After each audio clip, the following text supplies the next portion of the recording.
Hey guys, what's up? Today I want to show you 10 JRPGs that were released on both the PlayStation 4 and the PlayStation 5 that I strongly recommend. Number 10. Grandia HD Collection. This collection was first seen on Switch and PC all the way back in 2019. I have no idea why it took the publisher so long to finally port it on PlayStation consoles, but as you can see, they were aware of the demand. Well, are these new versions any good? I got a review code from the publisher Gung Ho Online for the PS5 version, so let's see. In terms of graphics, both games look gorgeous. From the UI, to the backgrounds, to the character sprites or models, combat animations, etc. It's all fantastic in that department. Both may come with a few small hiccups in frame rate because the graphics have been remastered in widescreen and that couldn't handle it 100%. However, this shouldn't pose a problem to the experience. The performance during battle and exploration is what really matters, and they got that right. Running around in Grandia 2 feels awesome considering the problems some of its previous versions have, so that's a big improvement right there. The remaster is based on the original Dreamcast version, which was superior in performance to its PS2 and PC ports. Now, for those who don't know much about these two, they aren't connected. Stories are self-contained, so you can play them in whatever order you want. Grandia 1 has a charming story with the essence of lore and adventure, while Grandia 2 focuses on a darker story with a very unusual protagonist.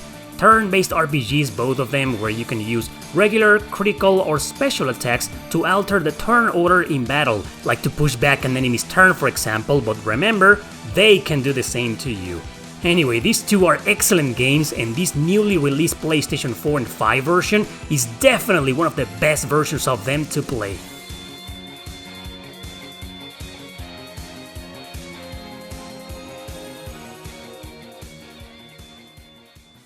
Number 9. Dragon Ball Z Kakarot.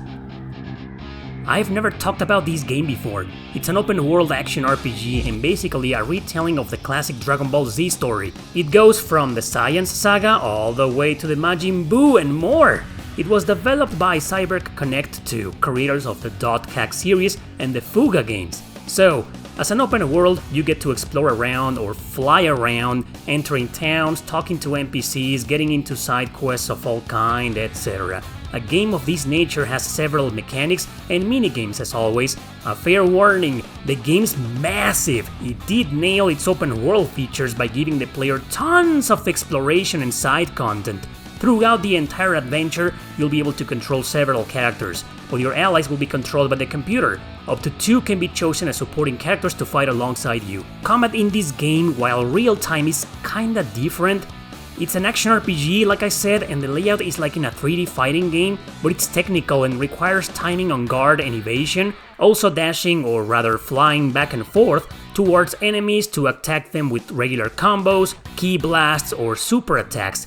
It's a really intense but also engaging battle system. The graphics are great and the performance is solid on the PS4, but especially on the PS5.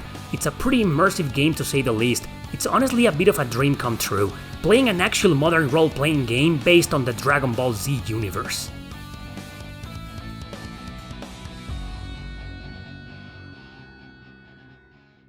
Number 8. Sword Art Online Last Recollection. I never thought I will ever recommend a game from this series, but Last Recollection, which came out last year, honestly impressed me. I've played other titles before that were either too convoluted or just plain mediocre. Not this one. The story centers around Kirito, as in any other game in the series, now on a quest to fight against the Darklands, all thanks to the mysterious Dorothy and this little girl she rescued that arrive at their camp asking for help. Apparently, this is based on a specific anime called War of the Underworld, and it is an alternative version of it. Obviously, you need to be a fan of the series to fully understand who these characters are, their bonds, and their motivations. So anyway, it's an action RPG with single player offline but multiplayer online. You have your towns, some serving as a base of operations, but you play through large dungeons and interconnected areas. These are full of monsters roaming around, elite monsters included, but thankfully most of them don't seem to chase you around if they notice you, so they leave you alone to explore freely and solve the different puzzles out there. Most of them having you go back and forth between places but with a fast travel available in some save points. Combat is the best, and I mean the best part about this game. You can control up to 4 active characters in battle and switch between them whenever you want, but there's a cooldown for every time you switch. The controls are amazing, responsive, and it feels extremely satisfactory to beat the crap out of everything. It's an action button masher alright, but one with different abilities that are best used depending on the circumstances, like when an enemy is about to execute a powerful attack, you can counter it. You also have a dodge and a guard button that work pretty well here. The major boss fights are epic, challenging but never getting ridiculous, and if a character dies, they revive on their own after a while. This is a really good action RPG and by far the best sword art online game I've ever played.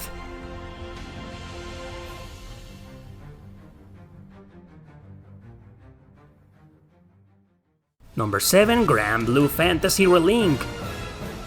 A recently released action RPG based on the Granblue Fantasy universe.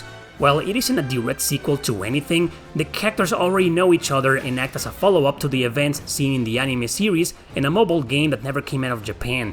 Protagonists can be either Gran or Jita, but you'll always be able to play as many different characters. Some are main to the plot, others can be unlocked by completing missions or side quests. Only 2 major towns exist in the game and eventually you'll be able to travel to either whenever you want.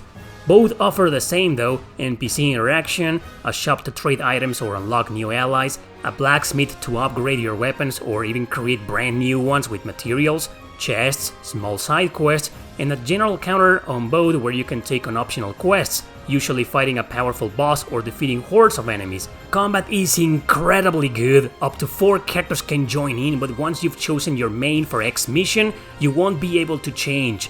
Everyone controls different with a plethora of skills and points to use them. There are also link attacks between 2 characters as you continue fighting. Bosses can power up temporarily after their bar fills up, making them extremely dangerous for a time. So the game's pretty challenging, but it gives you some leeway with healing potions, revival potions, and the option to revive several times with the help of an ally or by mashing the action button. It's definitely inspired by the God Eater series. It's a really good game and it plays masterfully on the PlayStation 4 and 5.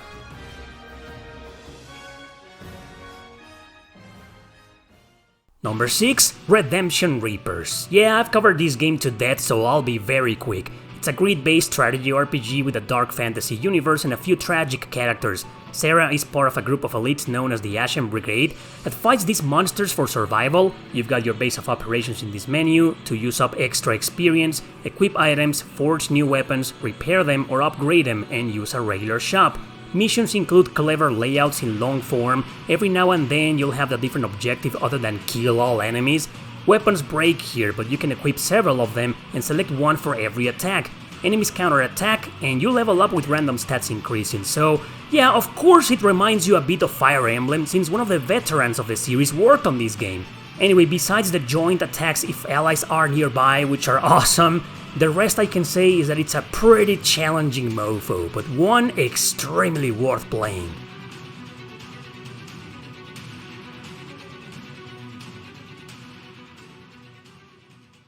Number 5. Unicorn Overlord.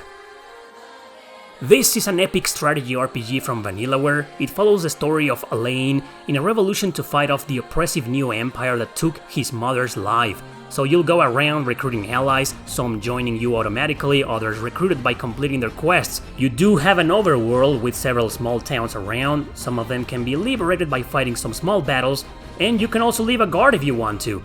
Upon liberating them, you're able to interact with their shops and recruit specific class-based mercenaries to join you apart from your story characters. Regardless, everyone needs to be positioned within a group with a maximum of 6 spaces. Each group has a leader of course, but no permadeath is here, and if they're defeated, another one takes their place. Battles are played on real time here. You need action points to summon a group or to use a special skill like a powerful attack or a healing spell.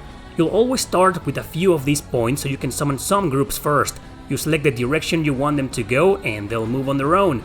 Contact with an enemy leads up to a 2D battle screen out of your direct control, but the decisions and tactics of any character here can be arranged in the menu before entering a mission.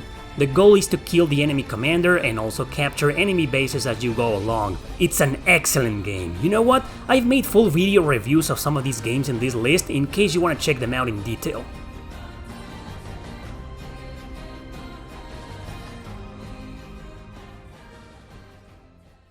Number 4. Star Ocean: The Second Story R. A full remake with the HD2 graphics treatment. Follow Claude, who accidentally gets transported to an underdeveloped planet where he meets the lovely Reina. Together they'll start a journey to prevent her planet from collapsing. Gem Drops, the company in charge of this incredibly beautiful remake, nailed it. The game stayed true to the original and added several quality of life improvements: quick travel, difficulty settings, no random encounters. The game was completely redone from scratch while carrying over the story left intact. Fully voiced now in both Japanese and English. Controls during battle feel way more than satisfactory and responsive. Combat is chaotic, fast-paced, and extremely addicting. They made it harder though, with enemies having shields now you need to break before doing proper damage. But as I mentioned, they also added difficulty settings and several ways to break the game. Soundtrack was also re-recorded and rearranged, but you can also use the original if you want to. This remake is faithful to the original. Very pleasing on the eyes and ears, and overall vastly improved in every single area.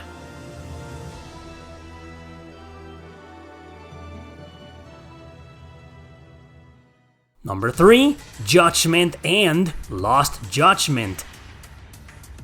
These two aren't exactly RPGs, but what the hell, I really get to cover them. They're extremely amazing games and deserve all the attention they can get. Developed by Ryoka Gotoku Studio and part of their Yakuza series, these are spin-offs. One is a direct sequel to the other, so it is indispensable to start with Judgement first. They focus on an ex-lawyer who's now a private detective investigating some corruption out there. If you know the Yakuza series, you know they all start about one thing, plenty other things happen, and at the end, they're about something completely different from the premise. Yeah.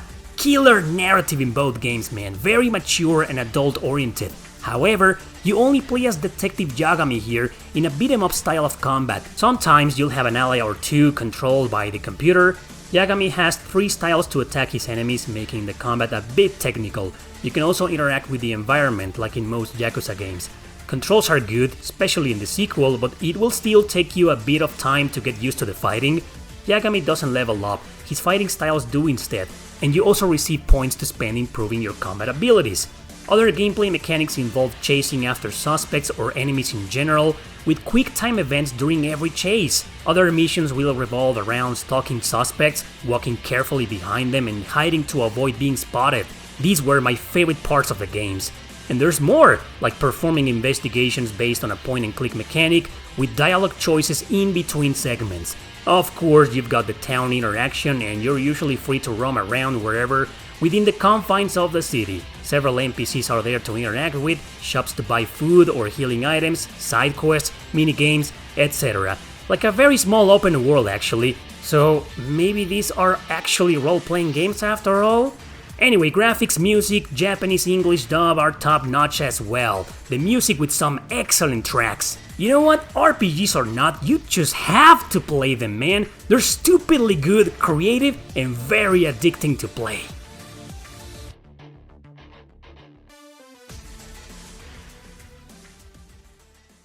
Number 2, Persona 3 Reload.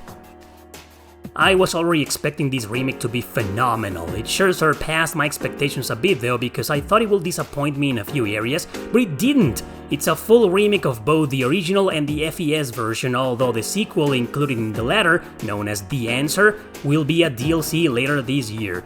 Follow the dark and grim adventure within 1 year of high school of your silent protagonist. He joins a secret organization known as SEAS that fights demons in a mysterious tower that only appears at midnight. Excellent storytelling, narrative, and one of the best character development in JRPGs of all time.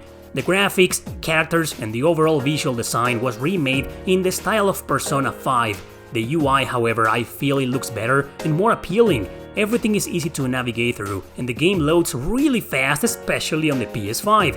The Tower Tartarus, the dungeon you explore, was also remade. Areas look completely different now and much more visually appealing. Moving around feels great and it encourages exploration by rewarding the player with tons of chests and breakable objects. Now you can fully control your allies in battle, which made things more balanced. You could do that in the PSP version too, but it's much more enjoyable here. Characters even have unique special attacks now called theurgies, which they can activate by fighting and exploiting weaknesses in different battles. Soundtrack was re-recorded and some songs have added lyrics to them. The voice acting in English had me extremely worried, but most actors nailed their jobs actually. Fantastic remake here. It's been nearly impossible for me to say anything bad about it gameplay-wise. It's honestly a perfect remake. There are tons of things to say about this game though, which is why I made an entire podcast based on it. I'll leave it at the end in case you're interested.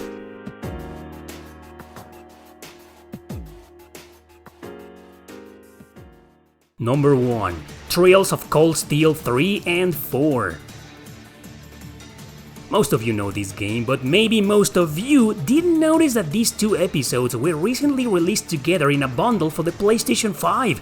NIS America sent me this awesome special edition, so why don't we take a look at it first? It comes with a giant cloth map of the entire continent of Semuria, with high quality fabric. Here's a full picture of it.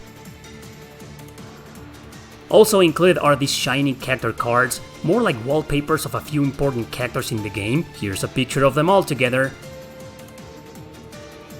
Then there's this huge and bulky book called Chronicles of the Twilight. This one has everything from lore, character art, character profiles and their background, wallpapers, info on the games, etc. It's an awesome piece. A bunch of postcards of every major city in the game are also included. I've never seen a special edition with postcards of their cities, that's pretty damn cool. And finally, the game's together in one single release. So are these PS5 versions worth it? Well, for starters, these are pretty much the definitive editions to play. They come with all the DLC, including outfits and items. The performance and loading times are better obviously because it's the PS5 now, and graphically speaking the visuals have been upgraded. Resolution is higher, but it's still in 1080p at 60 frames per second, although it should look better on screen now. To be honest, you can't go wrong with the PS4 original versions, but if you don't have them, this is a great bundle to buy since you're getting both games in one purchase, and it's just overall a slightly better version of them to play. No matter what you decide, these two are strongly recommended, must-play JRPGs out there.